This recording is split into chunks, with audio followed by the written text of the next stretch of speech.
Bismillahirrahmanirrahim. Assalamualaikum warahmatullahi wabarakatuh.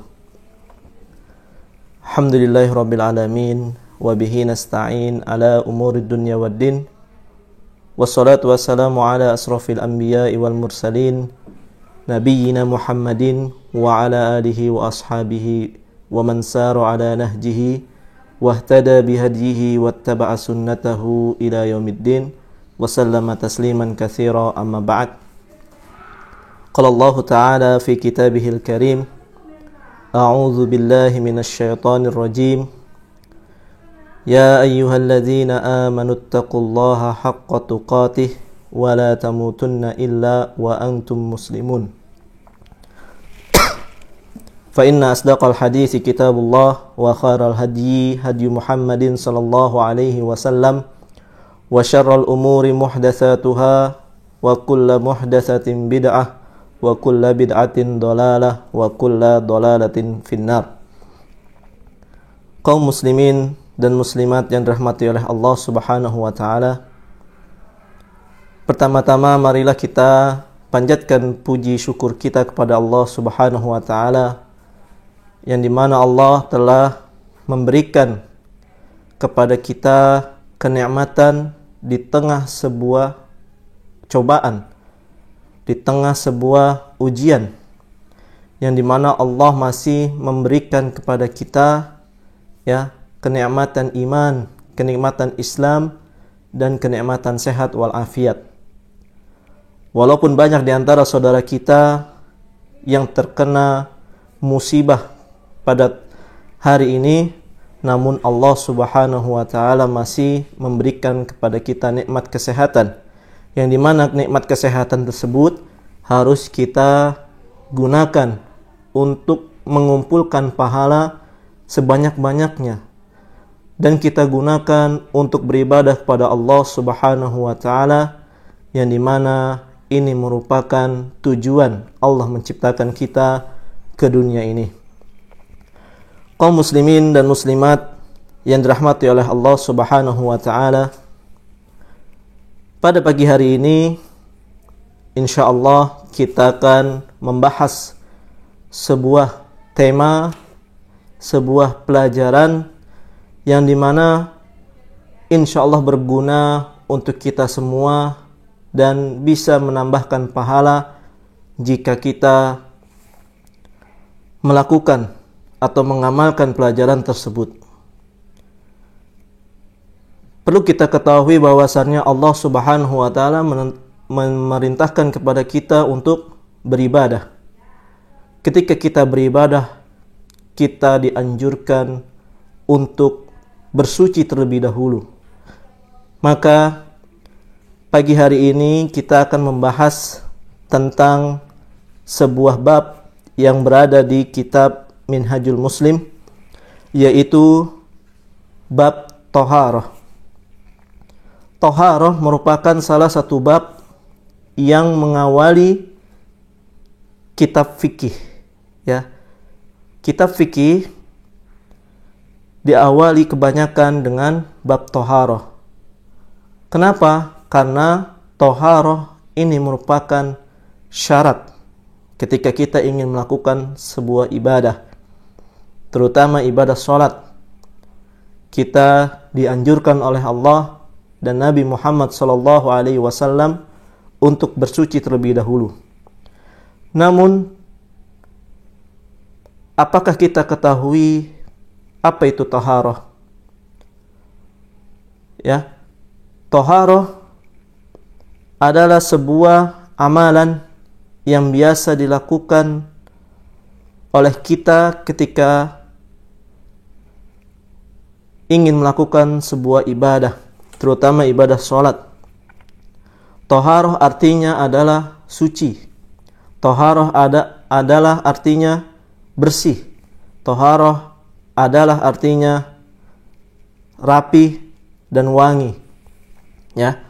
Agama Islam ini adalah agama yang tidak hanya memerintahkan kepada pemeluknya untuk berakhlak mulia saja, namun agama Islam juga memerintahkan kepada pemeluknya, kepada umatnya, ya, untuk senantiasa berpenampilan baik, untuk senantiasa berpenampilan rapi, untuk senantiasa berpenampilan, ya, wangi. Maka dari itu taharah memiliki hukum yaitu wajib, ya. Jadi kita sebagai seorang muslim, ya, diwajibkan untuk senantiasa bersuci. Jamaah kaum muslimin dan muslimat yang dirahmati oleh Allah Subhanahu wa taala, mungkin kebanyakan manusia ini menginginkan kebaikan. Maka dari itu Nabi sallallahu alaihi wasallam bersabda, "Man yuridillahu bihi khairan yufaqihu fid din." Barang siapa yang diinginkan oleh Allah Subhanahu wa taala dengan sebuah kebaikan, maka Allah akan memberikan pemahaman kepada orang tersebut di dalam agamanya. Babut taharah adalah sebuah bab yang dimana kita mengawali, ya, keislaman kita untuk supaya ibadah kita kepada Allah Subhanahu wa taala diterima oleh Allah Subhanahu wa taala. Adapun dalil yang menjelaskan tentang wajibnya bertaharah ini berdasarkan Al-Qur'an dan As-Sunnah. Adapun dalil dari Al-Qur'an, Allah Subhanahu wa taala berfirman di dalam surat Al-Maidah ayat ke-6, "A'udzu billahi minasyaitonir rajim, wa in kuntum junuban fatahharu." Dan jika kamu junub, dalam keadaan junub, maka bersucilah atau mandilah. Dari kata fatahharu di sini adalah kata kerja perintah, yang dimana perintah merupakan kewajiban. Maka dari itu, wa in kuntum junuban fatahharu. Allah Subhanahu wa taala berfirman di surat Al-Maidah ayat ke-6. Kemudian kita juga pernah mendengar sebuah ayat Al-Quran yang mungkin kita semua sudah menghafalnya, yaitu di dalam surat Al-Mudatsir ayat 4, "Wa thiyabaka fatahhir," dan pakaianmu bersihkanlah.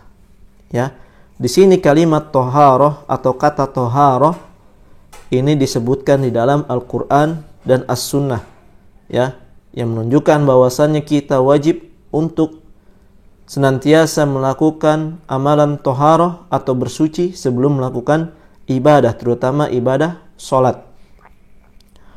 Kemudian Allah Subhanahu wa taala berfirman juga di dalam surah Al-Baqarah ayat 222, "Innallaha yuhibbut tawwabina wa yuhibbul mutatahhirin." Sesungguhnya Allah sangat mencintai orang-orang yang bertobat dan sangat mencintai orang-orang yang melakukan, ya, taharah atau orang-orang yang mensucikan diri. Kemudian di dalam hadis yang menjelaskan tentang hukum taharah adalah wajib, yaitu sabda Nabi sallallahu alaihi wasallam di dalam sebuah hadis yang diriwayatkan oleh Abu Dawud nomor 61, "Miftahus salati at-tuhuru." Ya, kunci salat adalah bersuci. Jadi jika kita ingin melakukan ibadah salat, ingin menunaikan ibadah salat, ingin menegakkan ibadah salat, maka di sini kita harus bersuci. Bersuci baik, ya, badan kita, baik pakaian kita, ya, baik peci kita atau mukena kita atau tempat untuk kita gunakan ketika kita sholat, itu semuanya harus bersih dan suci. Kenapa? Karena kebersihan dan kesucian ketika dilakukan oleh seorang manusia, oleh seseorang sebelum sholat, maka sholat kita, sholat seseorang tersebut akan khusyuk. Beda halnya ketika kita ingin menunaikan ibadah sholat, ingin menegakkan sholat, namun kita tidak bersuci, ya, kita tidak memperhatikan pakaian kita, ya, kita tidak memperhatikan tempat sholat kita, ya. Nah, di sini bisa jadi sholat kita nanti akan keganggu kekhusyuannya. Maka dari itu diwajibkan bagi seseorang, ya, muslim yang ingin menegakkan sholat, yang ingin menunaikan ibadah sholat, maka dianjurkan, diperintahkan oleh Nabi Muhammad SAW untuk bersuci. Kemudian hadis berikutnya, kenapa kita diperintahkan oleh Nabi, oleh Allah Subhanahu wa taala untuk bersuci sebelum sholat. Nah, ini dijelaskan oleh Nabi di dalam sabdanya yang diriwayatkan oleh Imam Muslim, nomor hadis 224, yaitu la tuqbalu salatun bighairi tuhurin, ya, tidak akan diterima ibadah salat tanpa bersuci. Ya, maka dari itu disinilah pentingnya kita, ya, memperhatikan, ya, amalan kita sebelum melakukan ibadah salat. Ya, kita harus memperhatikan pakaian kita, harus memperhatikan badan kita. Ya, tidak mungkin seorang muslim salat dalam keadaan berkeringat. Tidak mungkin juga seorang muslim sholat dalam keadaan pakaiannya beraroma bau. Maka dari itu Allah Subhanahu wa taala menciptakan kepada kita manusia rasa bau. Supaya apa? Supaya kita merasa tidak nyaman ketika kita menghirup aroma bau tersebut. Ya, maka dari itu, ya, seorang manusia yang menghirup aroma bau, maka dia akan senantiasa merasa, akan senantiasa terganggu dengan aroma bau tersebut. Itulah hikmah Allah menciptakan aroma bau kepada kita. Kemudian sabda yang berikutnya, yaitu diriwayatkan oleh Imam Muslim nomor 223, at-tuhuru syatrul iman, ya, kesucian adalah separuh dari keimanan, ya, bahwasannya toharoh tersebut bukan hanya bagian dari keimanan. Jadi seseorang yang senantiasa memperhatikan, ya, toharoh atau senantiasa mensucikan diri, berarti dia sudah dianggap menjadi seseorang yang beriman, sudah memiliki setengah keimanan, ya. Maka dari itu, orang yang senantiasa mensucikan diri, dia akan senantiasa berhati-hati ketika dia sedang bersuci, baik ketika mandi junub, baik ketika kita berwudu, ya, dia selalu berhati-hati dan selalu memperhatikan, ya, tata cara mandi dan wudu tersebut. Maka dari itu, ya, Nabi bersabda, at-tuhuru syatrul iman, ya, kesucian adalah separuh dari keimanan. Kaum muslimin dan muslimat yang dirahmati oleh Allah Subhanahu wa taala, di buku Minhajul Muslim, ya, bab toharoh ini terdapat 3 pembahasan. Ya, terdapat 3 pembahasan. Yang pertama, ya, pasal pertama toharoh, yaitu tentang hukum toharoh. Tadi saya sudah jelaskan, ya, sudah dipaparkan tentang hukum toharoh, yaitu wajib. Dan juga sudah dipaparkan, ya, dalil dari Al-Quran dan As-Sunnah, ya, yang dimana salah satu ayatnya, innallaha yuhibbut tawwabina wa yuhibbul mutatahhirin. Allah sangat mencintai orang-orang yang mensucikan diri, ya. Allah Subhanahu wa taala mencintai orang-orang yang bertobat dan mencintai orang-orang yang mensucikan diri. Kemudian di materi pertama, toharoh terbagi 2. Toharoh terbagi 2. Yang pertama, toharoh batiniyah. Yang kedua, toharoh lahiriyah atau zohriyah. Ya, lahiriyah, zohriyah atau batiniyah. Toharoh batiniyah, apa itu toharoh batiniyah? Toharoh batiniyah adalah mensucikan jiwa dari dampak-dampak dosa dan maksiat dengan cara dia bertobat, ya, dengan sungguh-sungguh dari setiap dosa dan maksiat yang dia perbuat. Ya. Kemudian taharah batiniyah juga menyucikan atau mensucikan hati dari noda-noda syirik, kemudian ragu terhadap agama, terhadap apa yang telah disabdakan oleh Nabi, ragu terhadap ya apa-apa yang telah diwahyukan, difirmankan di dalam Al-Qur'an oleh Allah Subhanahu wa taala. Kemudian ya mensucikan hati dari penyakit-penyakit hati, di antaranya dengki, kemudian curang, sombong, ya, bangga diri, ya, ujub, ria dan sum'ah. Kemudian bagaimana cara mensucikan hati tersebut jika kita sudah terkena ya penyakit hati? Yaitu dengan cara kita ikhlas. Kemudian kita yakin, kita cinta kebaikan, kita cinta kelembutan, ya, kita jujur, kita rendah hati dan mengharapkan wajah Allah Subhanahu wa taala dengan segala niat dan amal soleh. Yaitu taharah batiniyah yang berhubungan dengan jiwa dan hati. Kemudian taharah yang kedua adalah taharah zahriyah atau taharah lahiriyah. Yaitu apa? Taharah lahiriyah inilah yang dibahas di pelajaran fikih. Ya, yaitu apa? Bersuci dari najis dan hadas. Ya, dari kotoran dan hadas. Kaum muslimin yang dirahmati oleh Allah Subhanahu wa taala, bagaimana cara kita bersuci dari kotoran ya dan hadas? Ya. Bersuci dari kotoran yaitu caranya menghilangkan berbagai najis dengan air suci dari pakaian dan badan orang yang sholat serta tempat sholatnya. Ya, jadi taharah lahiriyah itu bersuci dari kotoran dan hadas. Bersuci dari kotoran yaitu menghilangkan berbagai jenis najis atau kotoran dengan air suci ya dari pakaiannya dan badan orang yang sholat. Ya, maka di sini berwudu merupakan ya jenis taharah lahiriyah atau zahriyah.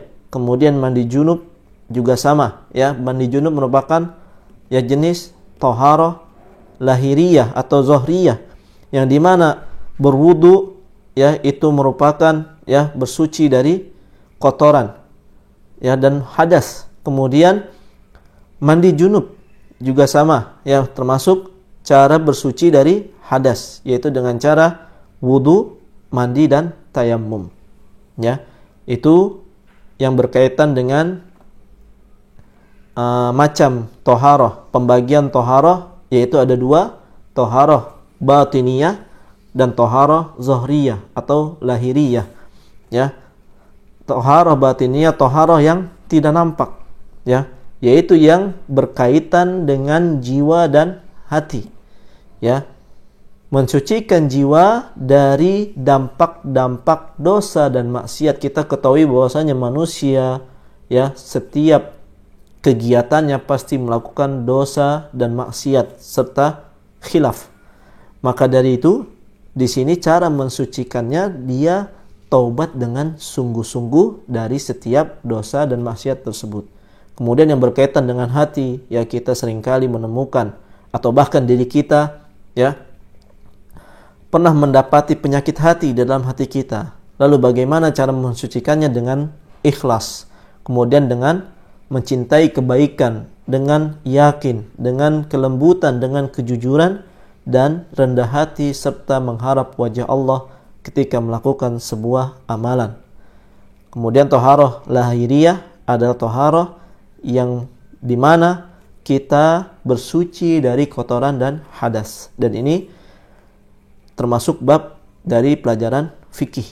Adapun taharah batiniyah ini termasuk pelajaran akidah, yang dimana akidah dan fikih ini saling keterkaitan. Ya, bedanya akidah dan pelajaran fikih, akidah tentang keyakinan, adapun fikih tentang ibadah, muamalah dan hubungan antara seseorang dengan Allah, hubungan seseorang dengan seseorang yang lainnya. Itu fikih. ya, fikih muamalah, fikih ibadah, ya, macam-macam, ya, fikih salat, fikih zakat, ya, semuanya tentang rukun Islam ini dibahas di pelajaran fikih. Adapun akidah, ya, akidah ini membahas tentang rukun iman yang ada 6. Kaum muslimin dan muslimat yang dirahmati oleh Allah Subhanahu wa taala, kita sudah mengetahui pengertian dari thaharah, kita sudah mengetahui hukum thaharah bagi kita, kemudian dan pembagian thaharah. Kemudian di buku Minhajul Muslim di pasal yang pertama tentang thaharah, materi yang kedua yaitu sarana bersuci. Ya, sarana bersuci, ya, untuk thaharah lahiriah atau thaharah zohriyah, ya, yaitu hanya menggunakan 2 sarana, ya. Yang pertama air, ya, kemudian yang kedua debu. Kapan kita menggunakan air untuk bersuci dan kapan kita menggunakan debu untuk bersuci? Penjelasan yang dijelaskan oleh atau di dalam kitab Minhajul Muslim, yaitu bersuci bisa dilakukan dengan 2 sarana. Yang pertama air mutlak. Air mutlak adalah air yang masih murni, yang belum tercampur dengan apapun yang dapat merubahnya, baik itu sesuatu yang najis ataupun sesuatu yang suci, ya. Contoh air mutlak adalah air sumur, air mata air, air lembah, air sungai, air salju yang mencair, dan air laut yang asin. Nah, ini air tersebut, ya, dari jenis air tersebut bisa kita gunakan untuk bersuci, ya. Sebagaimana, ya, hal ini didasari oleh firman Allah Subhanahu wa taala di dalam surat Al-Furqan ayat 48. Allah Subhanahu wa taala berfirman, "Wa anzalna minas samaa'i ma'an tahura." Dan kami telah menurunkan dari langit air yang amat bersih.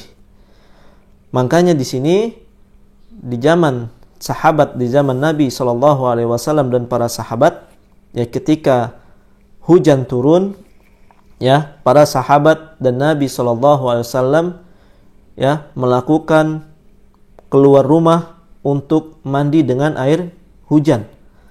Karena kata Nabi, air hujan merupakan rahmat dari Allah Subhanahu wa taala. Makanya, ya, para sahabat di zaman Nabi SAW ini paling senang mandi air hujan.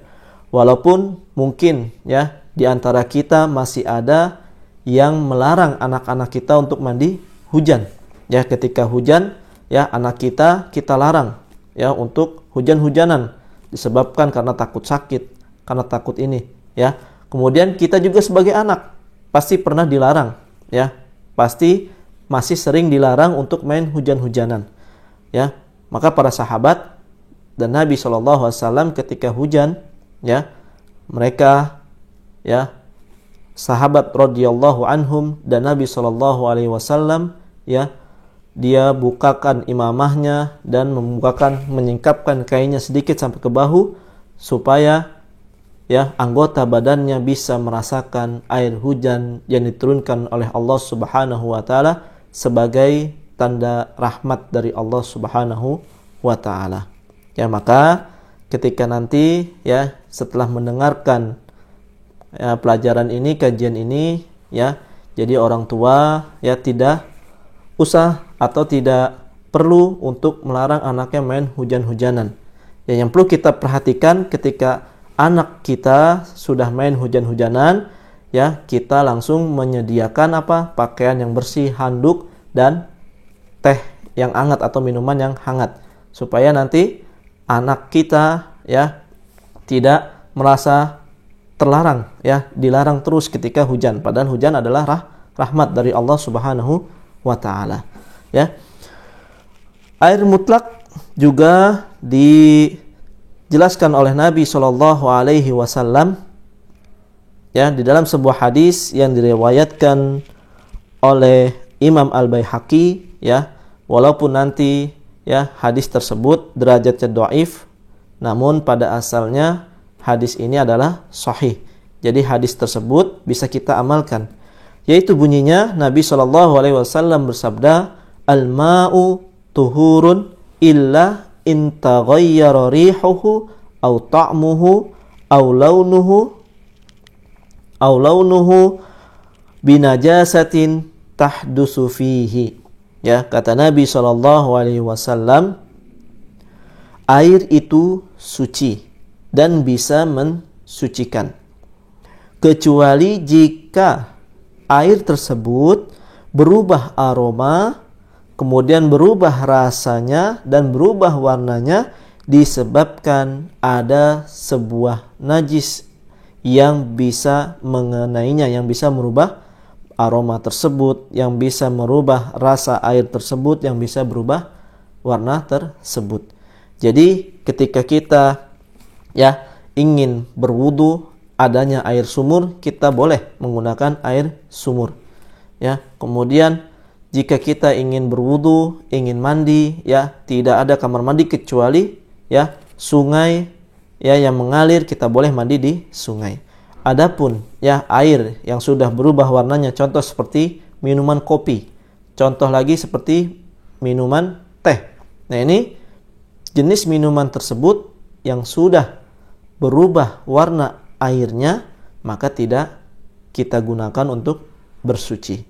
Ya, yang kita bisa gunakan untuk bersuci, yang bisa menjadi sarana untuk bersuci adalah air mutlak, yaitu jenisnya air hujan, air lembah, air sungai, mata air, air salju yang mencair, kemudian air hujan dan air laut yang asin. Yaitu yang bisa kita gunakan untuk bersuci. Kemudian sarana yang kedua adalah debu. Nah, di sini timbul pertanyaan, kapan kita menggunakan debu untuk bersuci? Ya. Lalu jenis debu apa yang kita gunakan untuk bersuci? Jawaban dari pertanyaan tersebut yang pertama adalah debu yang kita gunakan untuk bersuci adalah debu yang suci. Seperti apa debu yang suci?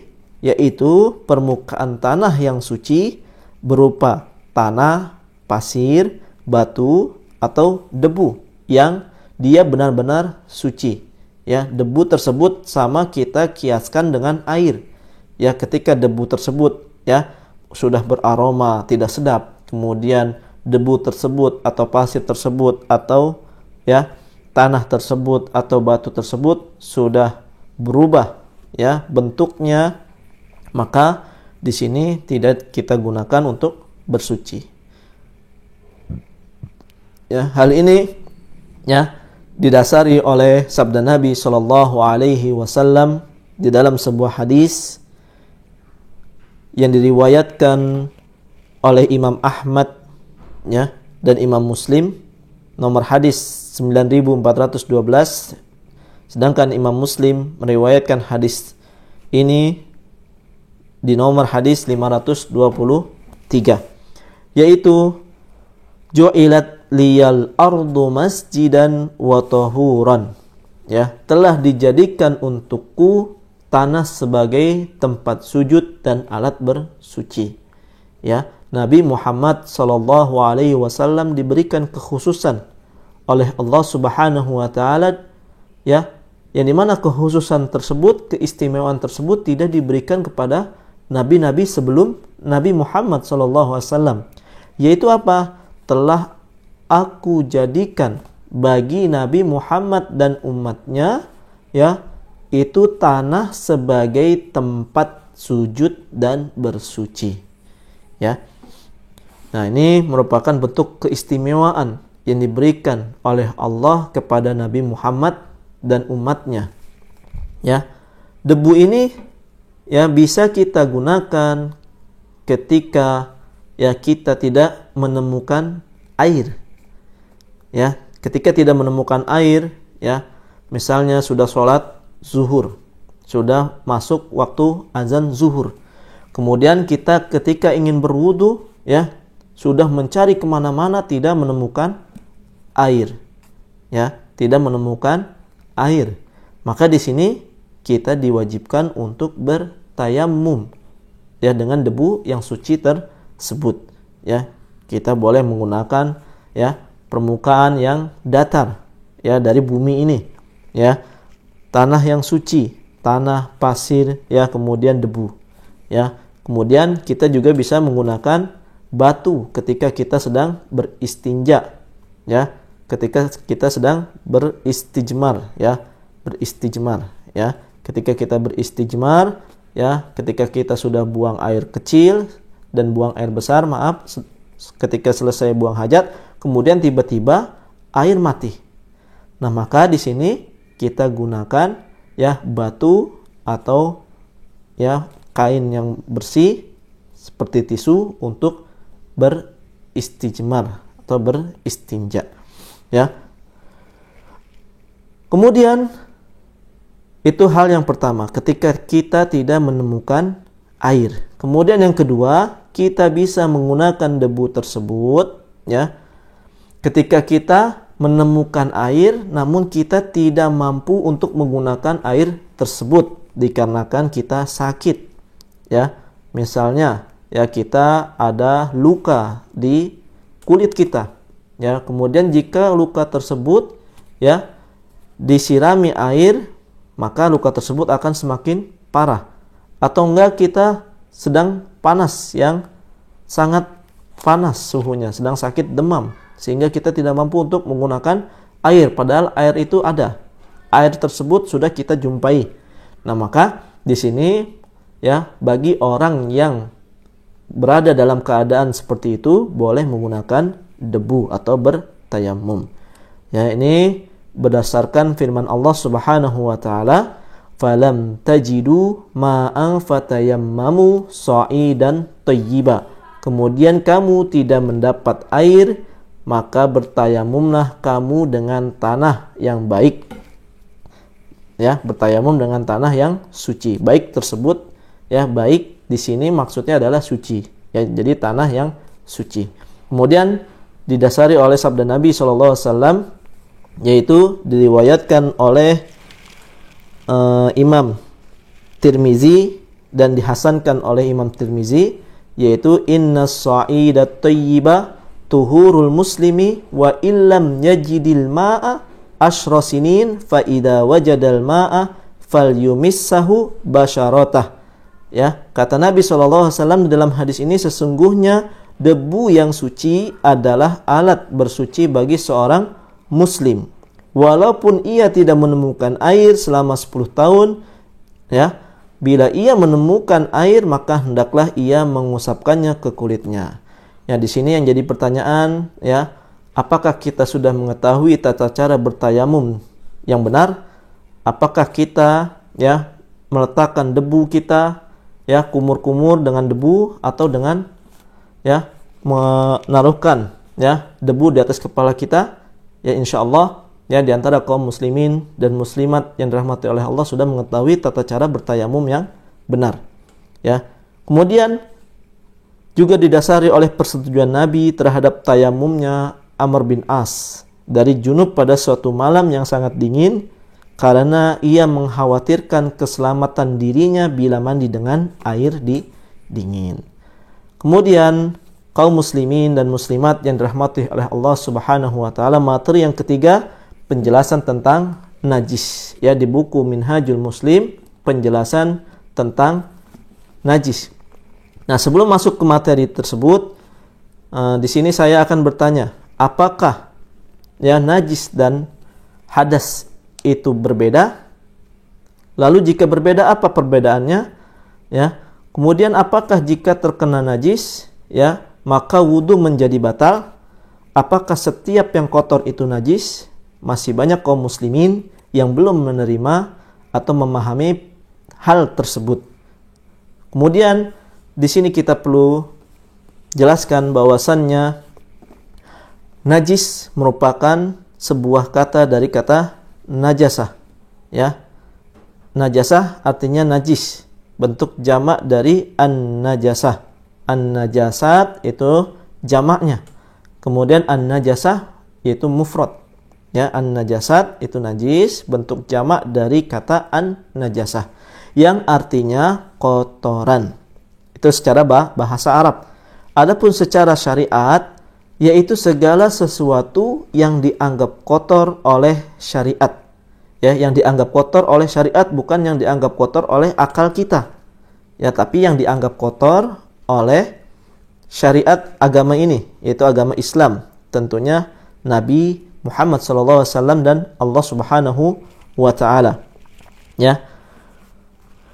Kemudian dalam fikih al-muyassar fi daw'il kitab wa sunnah, ya, dijelaskan di sini an-najasatu hiya kullu ainin mustaqdziratun amru syari bijtinabiha, yaitu apa? Najasah adalah setiap hal yang dianggap kotor yang diperintahkan oleh syariat untuk menjauhinya.